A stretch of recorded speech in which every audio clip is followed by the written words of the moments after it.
Good evening, I'm Amna Nawaz. And I'm Jeff Bennett. On the NewsHour tonight, Minnesota Governor Tim Walz joins the Democratic ticket as Kamala Harris's vice presidential pick. How he could bolster support in the Midwest. Tropical storm Debbie stalls over the southeast, dumping torrential rains on Georgia and the Carolinas. And 140 stars over 50 years. The wall that memorializes CIA members who are rarely recognized publicly. The wall is not an abstraction. You know, each of those stars has a profound human story behind them.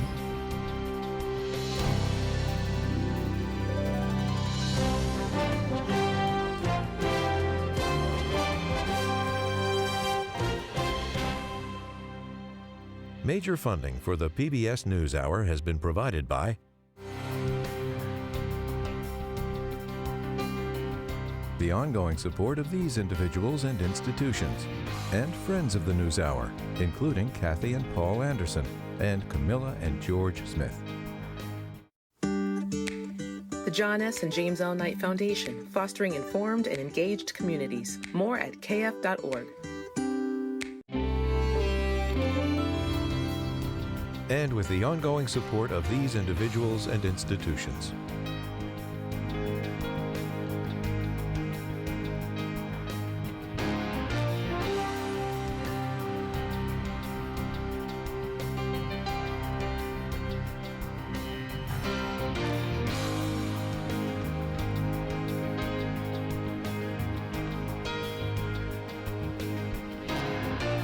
This program was made possible by the Corporation for Public Broadcasting and by contributions to your PBS station from viewers like you. Thank you. Welcome to the NewsHour. The contenders for this November's presidential race are officially set. Minnesota Governor Tim Walz is joining Democratic presidential nominee Kamala Harris as her running mate this November, and he's joining her on stage tonight at a rally in Philadelphia. Walz is a familiar face in Minnesota and the halls of power in Washington, D.C., but a relative newcomer to the national stage. Along a white picket fence in St. Paul, Minnesota today, a crowd gathers to send off Governor Tim Walz after getting the call from presidential nominee Kamala Harris to join the Democratic ticket. Listen, I want you to do this with me. I would be honored, Madam Vice President. The duo is up against the Republican ticket of former President Donald Trump and Ohio Senator J.D. Vance, who went after his newly named counterpart at a Philadelphia rally today. Look, Tim Walz's record is a joke. He's been one of the most far-left radicals in the entire United States government at any level. The reason I didn't say a whole lot about Tim Walz is because the Democrats have showed a willingness to pull a little switcheroo on us. So I don't even know if we're actually going to get Tim Walz out of this campaign. Walz, a 60-year-old father of two, is currently in his second term as Minnesota governor, with a 54% state approval rating in a July Morning Consult survey and a reputation for a relatable, some say folksy, approach. I think we're going to go do the slingshot, which I don't know what it is, and they're keeping it from me. And though he's racked up a substantial political record over nearly 2 decades in public office, Walz hasn't been very well known outside his home state. Good job, Dad. Oh, thanks, so. In 2020, that began to change. Generations of pain is manifesting itself in front of the world, and the world is watching. After a police officer murdered George Floyd in Minneapolis, Walz condemned the killing and days later, after some protests turned violent, called in the National Guard to respond to rioters. Everything that we believe in, these people are trying to destroy. So if you are on the streets tonight, it is very clear. You are not with us, you do not share our values, and we will use the full strength of goodness and righteousness to make sure that this ends. The right criticized his response as slow, and Walz himself later acknowledged the, quote, abject failure of that response. In 2023, after his party won control of the Minnesota House and Senate, Walz signed into law a laundry list of Democratic priorities, providing free meals to K-12 students, the largest child tax credit in the country, enshrining abortion rights into state law, increasing LGBTQ protections, legalizing marijuana, and granting voting rights to ex-offenders. His selection by Harris is seen by some as a nod to the party's progressive wing. Do you think your record is an asset to the ticket, or would it risk fueling Trump's attacks as you being a big government liberal? What a monster. Kids are eating and having full bellies so they can go learn, and women are making their own health care decisions. And we're a top 5 business state, and we also rank in the top 3 of happiness. But earlier in his career on Capitol Hill, he was known as a moderate. I intend to come here to Washington to provide authentic leadership. In 2006, he flipped his Minnesota U.S. House seat from red to blue, becoming the highest-ranking enlisted veteran ever in Congress. Over 6 terms and a dozen years, he ranked among the most bipartisan lawmakers, supported ongoing operations in Iraq while opposing more boots on the ground, pushed for a minimum wage hike and prescription drug cost negotiations, voted against President Obama's 2009 Wall Street bailout plan, but backed the Affordable Care Act. Before entering politics, Walz served 24 years with the Army National Guard, enlisting at the age of 17. Alongside his day job, teaching high school social studies and coaching football. In recent weeks leading up to his selection, Walz made a name for himself as a willing warrior for Harris. Are you what this ticket needs to be able to beat the Trump-Vance ticket? Well, I don't know about that, Amna, but what I can tell you is that we will beat that ticket. This chaos that Donald Trump brings, this dystopian view of America, Kamala Harris's joy, you can feel it. Going viral by branding the opposing ticket in this way. Well, it's true. These guys are just weird. The Harris-Walz campaign will spend the next week touring swing states, with stops in Pennsylvania, Wisconsin, Michigan, North Carolina, Arizona, and Nevada, as it introduces the country to a new national political player and potential future vice president. One of the biggest challenges for the Harris-Walz campaign will be introducing Governor Walz to the American people. Our new PBS-NPR Marist poll out today shows that 71% of Americans don't know who he is. For more on the Minnesota governor, I'm joined now by Twin Cities PBS reporter Mary LaHammer. She's been following Walz's career for some 20 years. Mary, good to see you. Thanks for joining us. Thank you. So you were outside his home earlier today as the news broke. Tell me a little bit about what you heard from people out there. Yeah, it was an interesting environment. An organic crowd developed. There were folks walking their dogs out on a morning run, a walk, and decided to stay, and they actually got to see him depart in the motorcade and just started cheering for him out of the blue and then talking to them afterwards. They're excited. Minnesotans like to play an outsized role in national politics. They're kind of proud of it. I think people are learning the statistic that if Walz wins, 3 out of the last 6 Democratic vice presidents will be from Minnesota. But as your poll shows, he's got to introduce himself to the nation. He does have an uphill battle there. The vast majority of Americans don't know who he is or don't know what to think of him. So the campaign, as we know, is already working to set that narrative with videos like this they released today. I coached football and taught social studies for 20 years. And I tried to teach my students what small-town Nebraska taught me: respect, compromise, service to country. And so when I went into government, that's what I carried with me.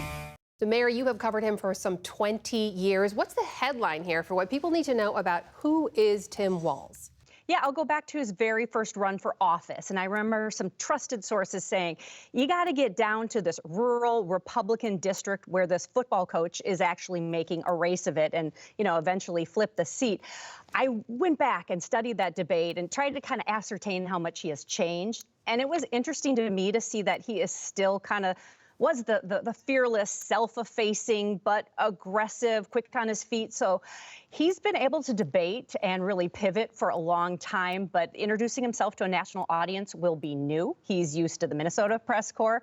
He's done a lot of national news and was even surprised in our recent interview. We discussed how that Republicans are weird phrase, how we kind of coined that phrase. And he was almost embarrassed, saying, oh, gosh, shucks, I wasn't trying to be mean about it. So we'll see how those Midwestern tendencies go on the national stage. So, Mary, some folks are hailing his selection here as a nod to progressives of the Democratic Party. But I had Dem source tell me earlier today that he's actually much more moderate than many in the media make him out to be. What do you make of that?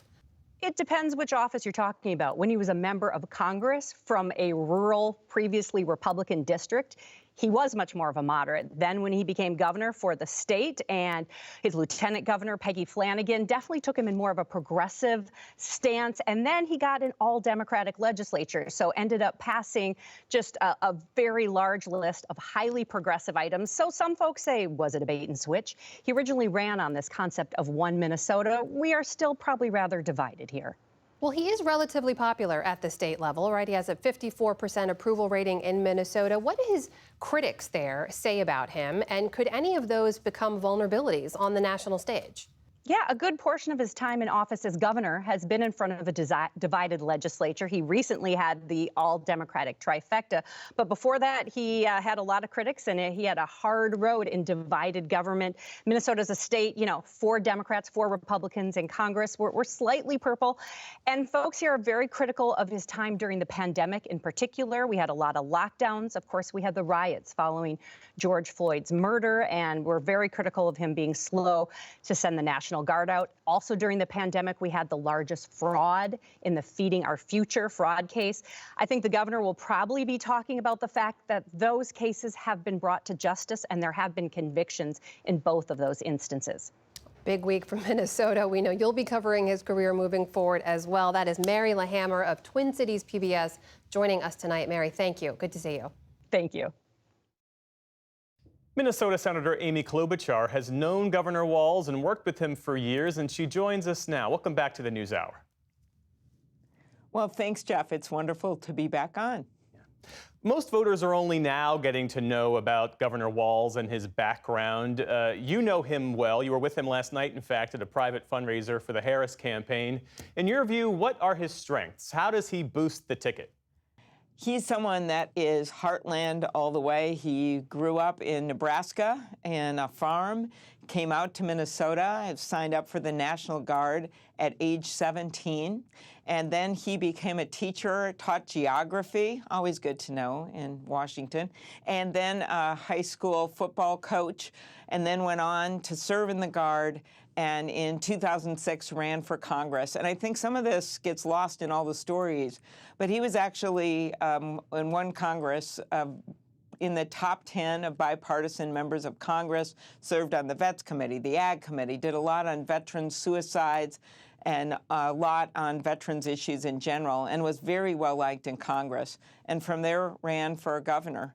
So I think it's really important people see this as someone who comes from humble roots, is someone who loves his country and has led students, has led soldiers, and of course has led our state in a very good way as governor, and always a unifying, optimistic force. And I think that you see that joy in how he campaigns and what he will bring to the ticket. The Trump campaign is already pouncing, calling him dangerously liberal and saying that the Harris-Walz ticket is the most left-wing ticket in American history. He has championed progressive causes. How do you expect that he will defend his record? Well, I went through how bipartisan he was and what he's done and how he won in a district, a rural district, one of only 2 Democrats in 100 years that ran and won in that district, and did it over and over and over again. And then the other thing I would say is I think he's probably the first vice president that has stood in a deer stand in 10-degree Minnesota weather for hours and hours at a time. So I'm actually looking forward to that debate with J.D. Vance because Tim Walz is himself, he's loved, and he's blunt. Last night, there we are before he's going to be picked as vice president. He's walking around, no notes, giving a speech, always happy. And I just think that kind of joy has been missing in our politics. And he's able to respond to attacks, whether they're about he's too progressive or he's too this or he's too conservative, whatever it is. He does it with humor and facts. And that's a pretty good combination in politics today. I'm told by sources familiar that what solidified VP Harris's pick of Walz was their chemistry, that when they met Sunday at her residence, that she viewed him as a peer, someone that she could trust, and someone with whom she could govern. That said, though, there are Democrats who wonder if the Pennsylvania governor, Josh Shapiro, who has like a 61% approval rating in Pennsylvania being a state that Democrats need to win with its 19 electoral votes in order to win the White House, if picking Walz was the right strategic choice. You know, I have so much respect for Governor Shapiro. I really, really like him. And I also love Mark Kelly, who's a close friend of mine, and many of the other people, Pete Buttigieg, were just incredible choices for this job. And in the end, it was the vice president's decision. And I think that chemistry matters. The fact that he's from the Midwest when you've got states like Wisconsin and Michigan at stake. The fact that Pennsylvania, as Bob Casey has told me over and over again, you've got a whole half of that state that looks a lot more like the Midwest, and that would be the western half of Pennsylvania. I know I campaigned there for president. That feels very Midwest and associates with the Midwest. So I think you're going to see a ticket in Kamala Harris. She decided to bring someone in that was different than herself. And I think that's a really big strength, has a way different background as a high school teacher and as someone who has served in our military. I think those are real virtues and will be especially good pairing with J.D. Vance when it comes to a debate. They doubled down on the Hulk Hogan factor, and Kamala Harris decided to go to someone that was different than herself. Minnesota Senator Amy Klobuchar, thanks so much for joining us this evening. We appreciate it. It was great to be on. Do this Thank you. With Tim Walz on the Democratic ticket, it's still shaping up to be another razor-thin election. A new poll from PBS News, NPR, and Marist shows Kamala Harris with a 3-point lead over Donald Trump nationally. That's within the poll's margin of error. For more details on where the race stands, we're joined now by Domenico Montanaro, senior political editor and correspondent for NPR. It's great to have you back. Good to be with you. So there's been a shift in the way that people view this election, who people think will win. A month ago, before President Biden dropped out, a clear majority thought that Donald Trump would win. Now voters see a toss-up. What's driving this change in the numbers, Domenico? Look at that, right? It's a huge shift going from almost 20 points down where people thought that Donald Trump was going to win. Kamala Harris has just brought a lot of energy to the ticket. Our poll was taken over the weekend before, obviously, Harris made this selection of Tim Walz. But when we look at our polling overall, she's now up 51-48 over Donald Trump. That's a huge change from just 2 weeks ago when she got into the race. And really fueling that are black voters, white college-educated women, and independent women. We've seen a 20-point jump among black voters, 25-point jump among white college-educated women, and 28-point jump among independent women. What I find really interesting about women who identify as independents is that in our last survey, 28% of them said that they were undecided. So a lot of people, a lot of people talk about how this is a honeymoon for Kamala Harris. I don't know. I think this is more like the liquid Jell-O phase. You put it in the fridge and see if it solidifies. And we're starting to see things gel.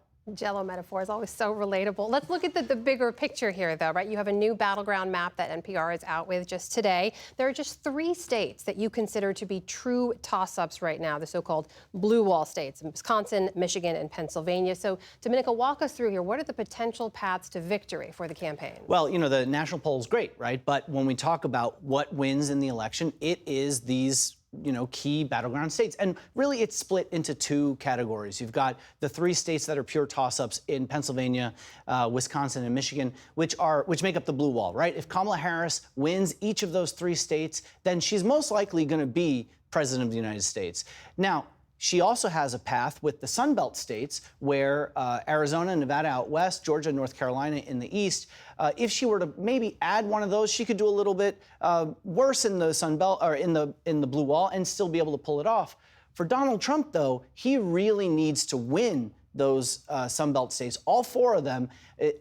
Even with all 4 of those, he's only at 268 electoral votes. You need 270. He's just shy of that right now. That's why for their campaign, they think about 2 places, Pennsylvania and Georgia. They're spending 77% of all of their ad money right now in just those 2 states. Why? Because he could lose everything else that we've been talking about. If he wins Pennsylvania and Georgia, he's right at 270. And that brings us back to our lead story. Vice President Kamala Harris's pick of Minnesota Governor Tim Walz is her running mate.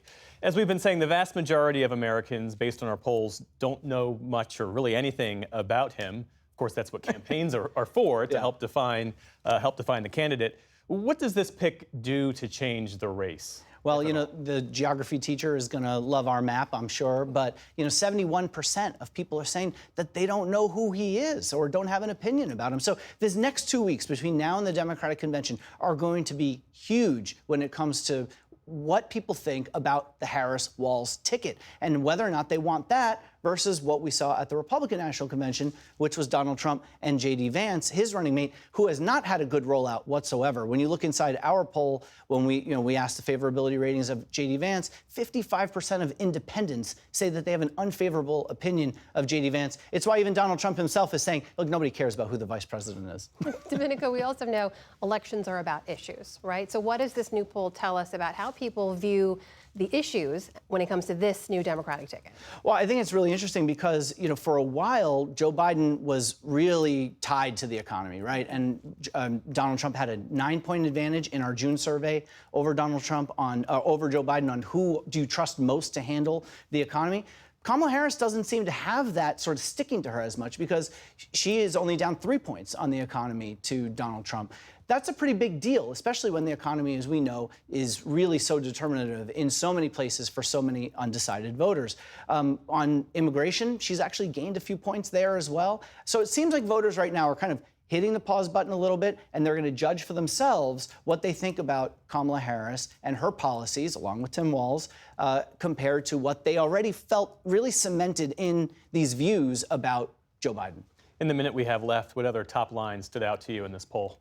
Well, the survey really just tells us how much momentum we've seen Kamala Harris really have. I'm really curious, though, with younger voters, when you look inside the numbers, she's not doing quite as well as I think she would like to with younger voters. It's really almost a split at this point for voters who are under 45. So she's going to need to be able to use that. You know, Walz is has a big online following. A lot of people really like him who are younger progressives. We'll see if that winds up helping some of the enthusiasm along the lines. And we've also seen some of those people who are saying that they definitely are going to be voting, key groups now saying, by big margins, now saying that they're more likely to vote.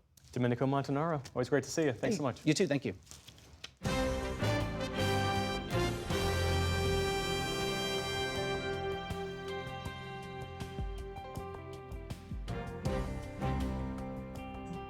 We start the day's other headlines in Bangladesh, where Nobel laureate Muhammad Yunus has been selected to lead that country's new interim government until new elections can take place.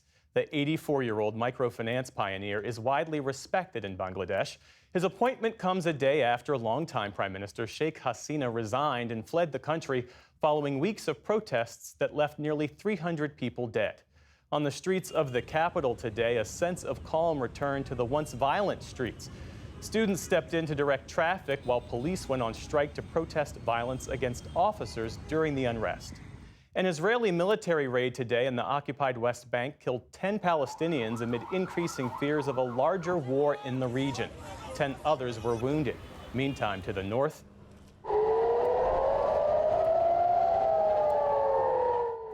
sirens blared and smoke billowed near Israel's northern border with Lebanon as Hezbollah launched a barrage of drones for a second day.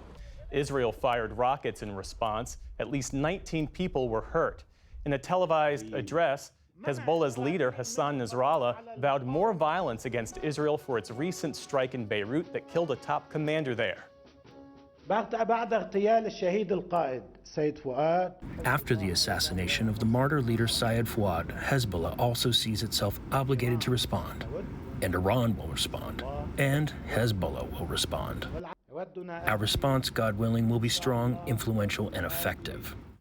Separately, Hamas has named its leader in Gaza, Yahya Sinwar, as its new political chief. Sinwar is widely considered the architect of the October 7th attack on Israel. He's been in hiding ever since and is at the top of Israel's kill list. He replaces Ismail Haniyeh, who was assassinated in Tehran last week. A Pakistani man has been charged with allegedly plotting to carry out political assassinations here in the U.S. According to a criminal complaint unsealed today, Asif Merchant spent time in Iran before flying to New York in April to recruit hitmen for the job. The 46-year-old was arrested last month and charged with murder for hire. In a statement, U.S. Attorney General Merrick Garland said the Justice Department will not tolerate attempts by an authoritarian regime to target American public officials and endanger America's national security. The National Transportation Safety Board released some 4,000 pages related to its ongoing investigation into a door panel blowout on a Boeing 737 MAX jet back in January. The co-pilot of the Alaska Airlines flight is quoted as saying it was chaos. At a rare investigative hearing today, witnesses for Boeing and its supplier, Spirit AeroSystems, outlined design changes that should prevent future blowouts. But the NTSB chair emphasized that past shortcomings, including 4 missing bolts in the Alaska Airlines door plug. This isn't a PR campaign for Boeing. You can talk all about where you are today. There's going to be plenty of time for that. We want to know these safety improvements. But what is very confusing for a lot of people who are watching, who are listening, is what was going on then. This is an investigation on what happened on January 5th. The NTSB chair also said that Boeing has a long way to go to improve its safety culture. The hearing continues tomorrow. In California, firefighters are battling blazes both old and new.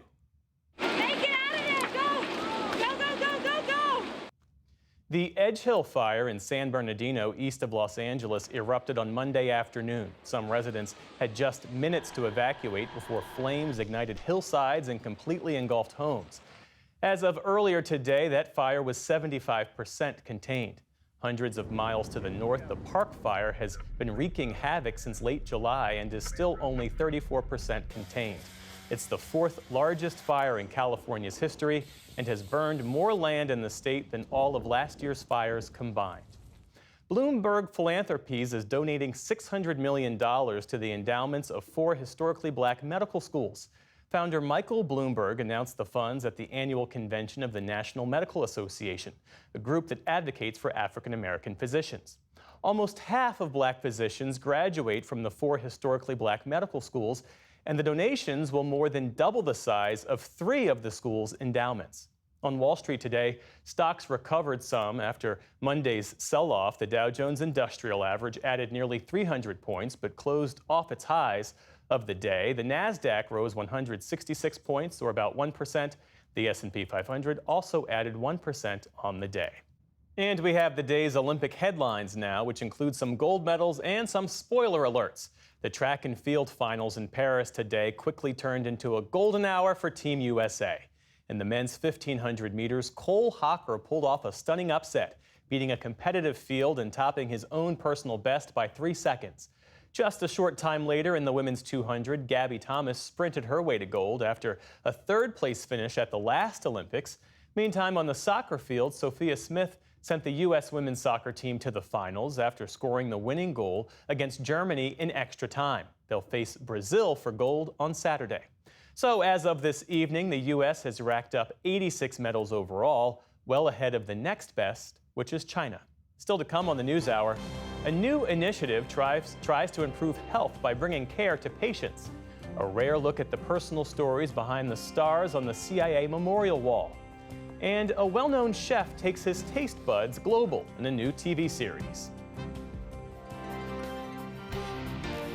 This is the PBS NewsHour from WETA Studios in Washington and in the West from the Walter Cronkite School of Journalism at Arizona State University. Tropical storm Debbie is dumping historic amounts of rain as it stalls over South Carolina. That's one day after it lashed Florida with hurricane strength. At least 5 deaths have been reported so far. Communities are now submerged across several states, while some of the largest impacts are on travel. Stephanie Sy has our report. Today, flash flooding in South Carolina as Debbie deluges the state. That is completely underwater. The slow-moving storm is unleashing downpours on cities like Charleston, where the mayor has ordered pumps be brought in to remove excess water. South Carolina's governor said heavy precipitation is expected to last until Thursday. We will see a lot of rain, not that much wind, but a lot of rain, and this storm is creeping across our state, creeping across. Similar scenes are playing out in southern Georgia. Authorities say Savannah's airport got a month's worth of rain in just one day. Debbie caused at least 1 death in the state when a tree fell on a house, killing the 19-year-old man inside. Debbie blasted ashore in Florida's Big Bend yesterday as a Category 1 hurricane. Rain-soaked soil and hurricane-force winds combined to topple trees, including on Bill Franco's house in Jacksonville. Yeah, we've been lucky. We've had some bad storms and just a couple branches on the ground, maybe. That was it till now. Some of the most intense rainfall hit southwestern Florida, where one resident found a catfish swimming in his driveway. Behind me it's flooded, in front of me it's flooded. As Debbie passed Florida, it left some neighborhoods completely inundated. First responders in Sarasota patrolled low-lying areas by boat on roads that had become rivers. We are going to see more flooding in northern Florida. Today, Governor Ron DeSantis warned that the waters will continue to rise. When it dumps in southern Georgia, it makes its way down to us. The storm has also stifled air travel, causing thousands of flight cancellations and delays nationwide. No answers, and sitting around waiting. Al Gremmel says he's been trying to travel south for days. So it's just frustrating, all in general. I get the weather is the cause, but hey, give me some better information so I can plan. Among the most affected is American Airlines, with hubs in Miami and Charlotte. New forecasts say the storm could hover over the Atlantic Ocean for a few days, then return inland with even more moisture. For the PBS NewsHour, I'm Stephanie Tsai.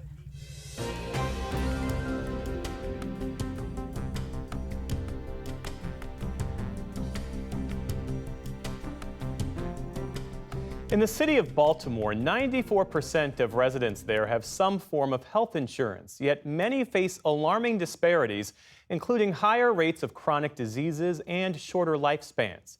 As special correspondent Christopher Booker reports, one program is trying to overcome barriers by providing health care straight to people's doorsteps. Hey, sweetie. You want your blood pressure checked today? Tuesday mornings are busy in Johnston Square Apartments in East Baltimore. Oh, hi, Miss Kiana. Set up in the lobby, nurses offer free basic checkups for anyone who may be passing through. Nice and relaxed, okay? 71-year-old Laverne Clark has lived here for 6 years, and these weekly nurse visits have become part of her routine. Make sure my heart rate is good. It really helped me a lot with all my medications. Nurses say many in this predominantly black neighborhood face barriers to health care. There is a shortage of primary health care doctors, and transportation to providers can be difficult. This community is insured, but if you ask them when's the last time you've seen your provider or do you have the medications that you need, that's where things fall apart. Tiffany Reiser is a nurse practitioner and part of this pilot project that organizers call Neighborhood Nursing. Launched in January, the aim is to bring healthcare to communities block by block. If you remember back in the good old days, doctors used to make house calls quite regularly, and now that's quite a rare thing. And that disconnect, I think, is what led to our healthcare system forgetting that this is where people spend most of their time. When you see them in their home, you really get an in-depth understanding of the challenges that they're facing. As he broke it down by needs, then broke it down by insurance. The team consists of nurses and a community healthcare worker who helps residents work through any problems they have accessing healthcare. I lost the wallet, really. Oh, what was in your wallet? All of my identification, all my important papers. 79-year-old Andrew Hampton hadn't seen a primary care physician in years, partly because he didn't have any identification. The team helped him replace his ID and recently scheduled an appointment with a doctor. We're hoping that with this recent visit, we're able to get him plugged into the care that he already is covered for and has paid into. Just a matter of getting it to his front door. America spends more per capita on healthcare than any other high-income country. Yet we have the lowest life expectancy at birth, the highest rates of death for treatable or avoidable conditions, and the highest rates of infant and maternal mortality. Experts say making preventative primary care more accessible through programs like this one in Baltimore could make a difference. If we can do it universally, where everyone gets it, where it's like a right, like a utility, then we'll be able to reach the promise of preventive care, that it's not just reactive and that we're preventing things for everyone and everyone could be at their greatest health. Sarah Zanton is the dean of the Johns Hopkins School of Nursing and leads the philanthropy-funded program, a collaboration with the University of Maryland, Morgan State, and Coppin State Schools of Nursing. She says by next year, they plan to bring primary health care to more than 4,000 Baltimore residents, regardless of their insurance coverage. The vision is that we will go door to door and be in the laundromats, in the libraries, in the schools, sort of blanketed so that everyone has access to a nurse and a community health worker. The approach was inspired by a public health program developed more than 1,000 miles away in Costa Rica, where healthcare workers aim to visit every resident nationwide in their home at least once a year. They might come back to visit them if they have high needs. They might connect them with other parts of the public health or nutrition system. And all the time, they connect them with the acute and chronic care that that person might need. Harvard School of Public Health's Dr. Asaf Bitan has studied the impact of Costa Rica's model. Costa Rica has significantly improved the health of its population across both what we call communicable diseases. Those are infectious diseases that can often be prevented with vaccines and other antibiotics, as well as non-communicable diseases. Costa Rica has achieved those better health outcomes while spending less than 1/10 of what the U.S. spends per person on healthcare. We tend to focus on people who are sick as opposed to focusing on keeping people well or identifying problems early to help avoid more serious problems later on. Melinda Abrams is the executive vice president for programs at the Commonwealth Fund, a healthcare research organization. She says the complicated nature of healthcare in the United States would make it difficult to expand a program like neighborhood nursing beyond Baltimore. The major barrier right now, in my opinion, is the financing. We tend to focus on hospitalizations and specialty. We're really focused on individual services, which incentivizes more volume, as opposed to having clinicians be accountable for both the quality and outcomes for patient and patient care. Back at Johnston Square Apartments, this new approach has started to see small wins. Calls to 911 from the building are down. And organizers say the community has started to take the effort beyond the weekly checkups. I went to a meeting where it was shared with me that people in my zip code, this area, our life expectancy is not as long as in other areas. And that bothered me. Left arm reaches up. Longtime resident Regina Hammond suggested the nurses help create a neighborhood exercise group. They now take weekly walks, and on days when it's too hot, they work out indoors. Why was there a need for a walking group? Because a lot of people don't venture too far because they don't want to walk alone. Some people don't feel safe. It's about getting out. It's about learning who's in your neighborhood. It's about looking at beautiful flowers, being able to talk with a nurse walking beside you, talking to them about things that nobody took the time to listen to you about. So it's serving a lot of purposes. She hopes to see this initiative grow beyond her neighborhood. That, Abrams says, is possible, but will require collaboration. What it would take is federal policymakers, state policymakers, the hospitals, the doctors, and the insurance companies to come together to agree to pivot and invest more on prevention and primary care. No mistake, that is very hard to do. But I'm optimistic because there are a number of communities that are experimenting with this right now. It was 115/70. But for now, in this community, these nurses will keep showing up week after week. For the PBS NewsHour, I'm Christopher Booker in Baltimore.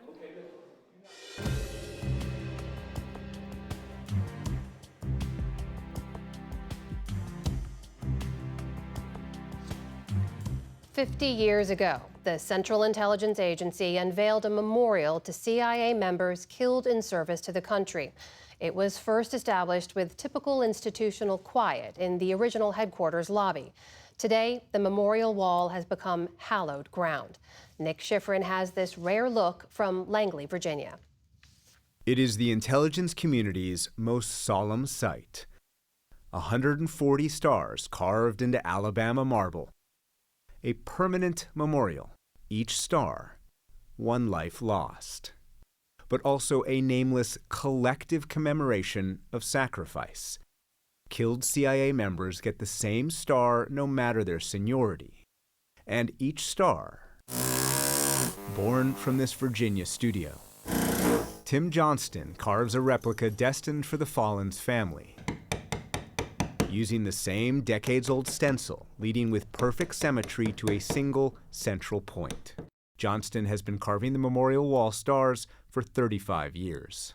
I don't give them one shot, and I can't mess up. You know, carved in stone, as the old saying goes. Johnston took over from his mentor and the man who built the wall and its initial stars, Harold Vogel. That was 5 decades ago, when the wall had 33 stars. By 2003, there were 80. Today, there are 140. The meaning behind the people and the work that they have done and the sacrifice they made, I mean, every star is a life. When you walk into CIA and you see that memorial wall and the stars, what do you think? Each one of those stars represents a familial sacrifice that I understand way too well. Callista Anderson and her father have tried to visit the memorial wall every year since her mother, his wife, Jennifer Matthews, was killed in 2009 in Afghanistan by a suicide bomber whom Matthews, CIA's counterterrorism personnel, and CIA leadership thought was an al-Qaeda mole. What do you see in her face when you look at that photo? I almost see my own face, to be honest with you. I just remember her as such a great mom. She was just such a, effervescent person and really bubbly, just really caring, and made a lot of effort to know us as kids and know our personalities and talk with us. Matthews worked for CIA's Alex Station, responsible for tracking al-Qaeda and hunting Osama bin Laden. At CIA, she knew al-Qaeda as well as anyone. One of her coworkers even told me one time, I think she forgot more about al-Qaeda than I ever knew about it. So it's sometimes really nice to hear, and then sometimes I'm almost in awe of my own mom. That knowledge came later. Anderson and her younger brothers didn't even know where their mom worked. When Matthews died, her daughter was 12. I never got to pick out a prom dress with her. I'll never pick out a wedding dress with her. So things like that can be really difficult. But I'm extremely grateful for the grief because, as people say, it's an echo of lost love. So for me, I'll have the grief for the rest of my life. I don't think it'll ever go away, but I'm really grateful that I'm able to feel that because I felt so much love. Anderson has avoided dramatic depictions of her mother, including the film Zero Dark 30. As well as a CIA after-action report acknowledging lapses across the agency that contributed to the death of Matthews and 6 other CIA officers. I understand from an institutional point of view that question is very important, but from the point of view of myself, my mom was already gone. I miss my mom. That's not a organizational figure to me. That's not a worker or, a job position. She's a real person and a real family member who I no longer have in my life. For my colleagues here at the agency, for me personally, the wall is not an abstraction. Each of those stars has a profound human story behind them. Bill Burns is the director of the Central Intelligence Agency. He looks at these stars and feels collective and personal loss. One of them is a very good friend of mine, Matthew Gannon, with whom I served 4 decades ago, my first post as a young career diplomat. He was killed in the terrorist bombing of Pan Am 103 over Lockerbie, Scotland, on his way home from a temporary assignment in Beirut to his wife and 2 young daughters for Christmas. It reminds me that this is an intensely human profession. We are a human intelligence service. When CIA created the wall 50 years ago, the agency was under siege, accused of co-opting student groups and NGOs, training domestic police forces, and abuses in Vietnam. And in 1973, President Nixon fired Director Richard Helms for refusing to assist in the Watergate cover-up. His replacement, James Schlesinger, forced 7% of the agency to retire and was described as Nixon's revenge. Was the wall, in some ways, a rehabilitation? For all of those problems and mistakes and flaws that you just described, which were very real, there was also a legacy of courage and dedication and patriotism too. And so I think in that sense it was a part of that renewal, I think, at the agency, but also to remember the sacrifice that marks this agency and does to this day. What do you see in your father when you look at these photos? Well, this first one, his dad really, when he still had some hair. So Tim Welch lost his father 49 years ago. Richard Welch, assassinated at 46 years old when he was the CIA's chief of station in Athens. This is May of 1975. He's pinning my second lieutenant Marine Corps bars on me. This is for merit. This is the Intelligence Medal of Merit. Extremely proud of my father. Smartest guy in the room. Great sense of humor, great empathy. Hero worship in the sense that, yeah, you know, I saw this guy sort of getting on planes and going all over the world and being promoted, got to a very high rank. At the time, Dick Welch was CIA's highest-ranking officer killed while on duty. He received full military honors.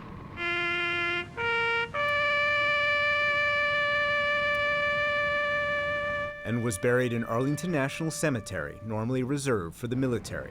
His funeral was attended by President Ford, National Security Advisor Brent Scowcroft, and Secretary of State Henry Kissinger. Welch admits his father prioritized his career over his family, but even decades later, grief is like a permanent hole that sometimes opens up. The last time I saw him, I drove him to JFK, to the TWA terminal, and we had a goodbye beer at the TWA terminal. And that was, I can still remember seeing him go down, you know, the Aero Serena and TWA with those bright red carpets they had, you know, and so forth. I can still remember him going down to the plane there. Is it hard still to talk about this sometimes? Of course. It comes and goes. Welch's killer wasn't caught for a quarter century, past the statute of limitations, so no one was ever charged with his murder. In our family, we have a very clear idea. We do not consider ourselves victims. We do not consider him a victim, and we don't talk about closure. He was doing a tough job. He knew what he was doing, and as far as we're concerned, he died in the line of duty doing what he wanted to do in the service of the United States. At the time, CIA kept a book of the fallen, some names still secret. This photo of the original book has never before been public. Its final name, Richard Welch. Today, that book lives inside the case that holds a new book, which is double in size. And every year, CIA holds an annual memorial ceremony for the families. We all attended the ceremony in May. Being there with the family, with the agency family, and you know, now we're, you know, older guy, and we go there and we see young kids who are bereaved. Allowing us to be there and almost have a sort of catharsis grief moment among sort of your family and the people who best understand and best share it with you. A family whose sacrifice is forever carved in stone. For the PBS NewsHour, I'm Nick Schifrin in Langley, Virginia.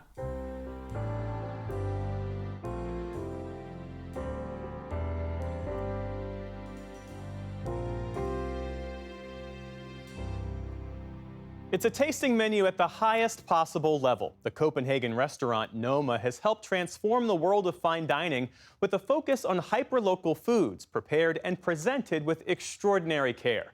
Now its co-owner and chef widens his view to explore ingredients that have changed the globe. Jeffrey Brown reports for our Arts and Culture series, Canvas. Everybody got a pepper? Yes. Let's have a fantastic service. Yes. The fire in a bite of chili. The pleasure in a cup of coffee. The raw wonder of sushi. But what's behind it all? Food is never just food. That's the theme that runs through Omnivore, an 8-part series on Apple TV Plus that takes us around the world to look at the production, history, culture, and sustainability of 8 key ingredients that go into much of what we eat. An endless flight to Australia. The guide, Chef René Redzepi. I think it's a new way of actually trying to understand a little bit about who are we through the foods that we've eaten. And that's what we're trying to do. Is it your sense that most of us don't know this or don't stop to think about it? We just consume? Yes, we just consume. I don't think I could have said it much better. I think we are so far removed from where our food comes from and what lies behind, and we have lost touch with that. Redzepi is one of the world's best-known chefs, complete with a recent cameo on the FX on Hulu series, The Bear. His Copenhagen restaurant Noma, earning 3 Michelin stars and regularly ranked world's best, became ground zero for what's been called New Nordic cuisine, a hugely influential approach to food gathering, preparation, and presentation, featuring unexpected, hyper-local, and seasonal ingredients. Simple idea was, we're in the Nordics. What is available to us?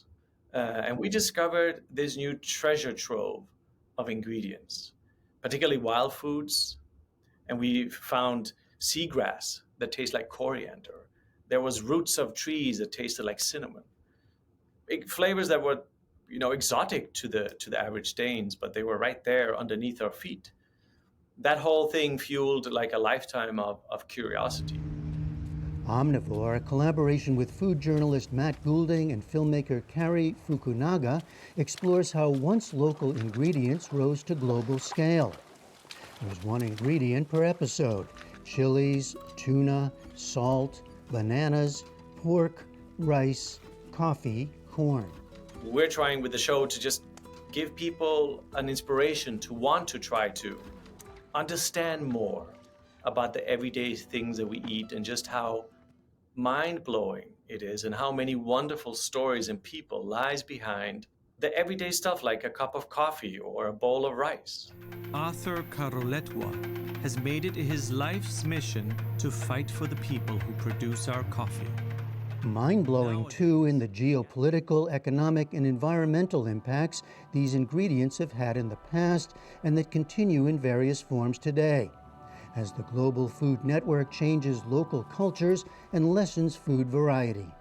What jumped out at me is that there's a sense of loss almost, as much as a sense of wonder. It is true that within the food system and how we produce food, that it has a huge toll on everything.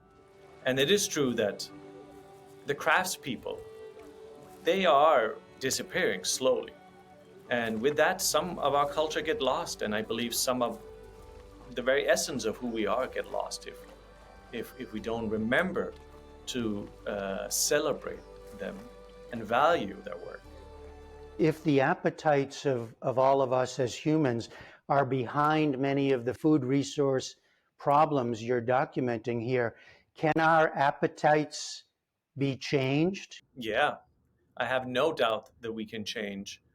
I think at the heart of change in food lays deliciousness. I think that's the change factor for us as a species, adapting new ways. If things taste amazing, we're going to be there very quick, and it's going to travel throughout the world when something delicious hits us. So this also tells you that, yes, the human appetite can be ferocious, but we can quickly change things around. So we have to have that hope and that knowledge and that optimism. But that too cuts both ways, as the series shows with the example of bluefin tuna, which turned from trash fish into treasure, think sushi, through changes in global shipping, business, and tastes, to the point of a new threat from overfishing. The series focuses on efforts to preserve local practices, resources, and food varieties amid such pressures. Sustainability is also a factor in Redzepi's world of fine dining.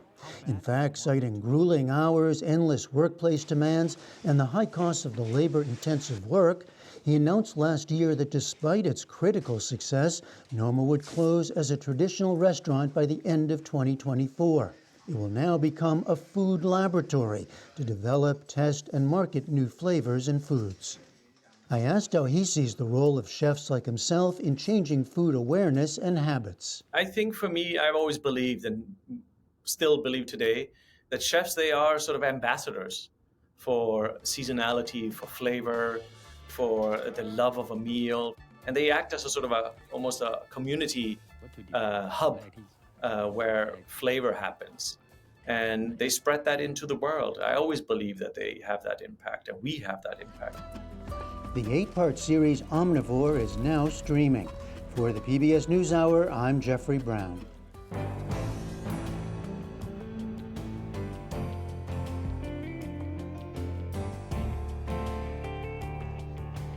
Before we go, an update to our lead story. Vice President Kamala Harris introduced her new presidential running mate, Minnesota Governor Tim Walz, tonight. The duo made their first joint campaign appearance at a rally in the crucial swing state of Pennsylvania. Since the day that I announced my candidacy, I set out to find a partner who can help build this brighter future.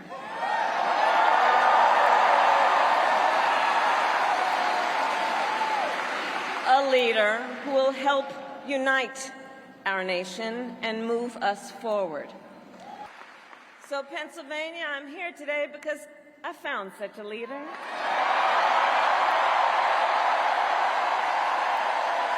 Governor Tim Walz of the great state of Minnesota.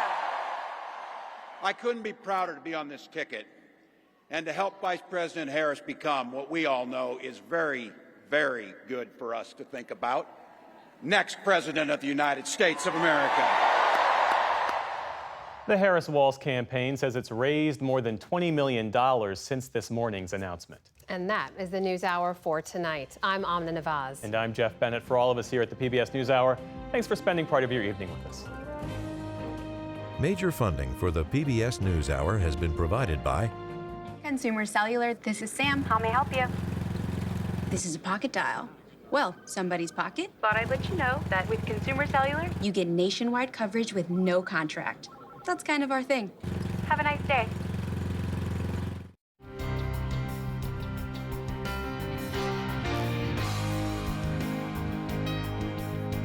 Carnegie Corporation of New York, working to reduce political polarization through philanthropic support for education, democracy, and peace.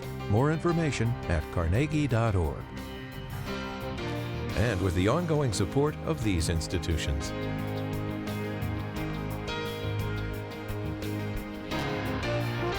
This program was made possible by the Corporation for Public Broadcasting and by contributions to your PBS station from viewers like you. Thank you.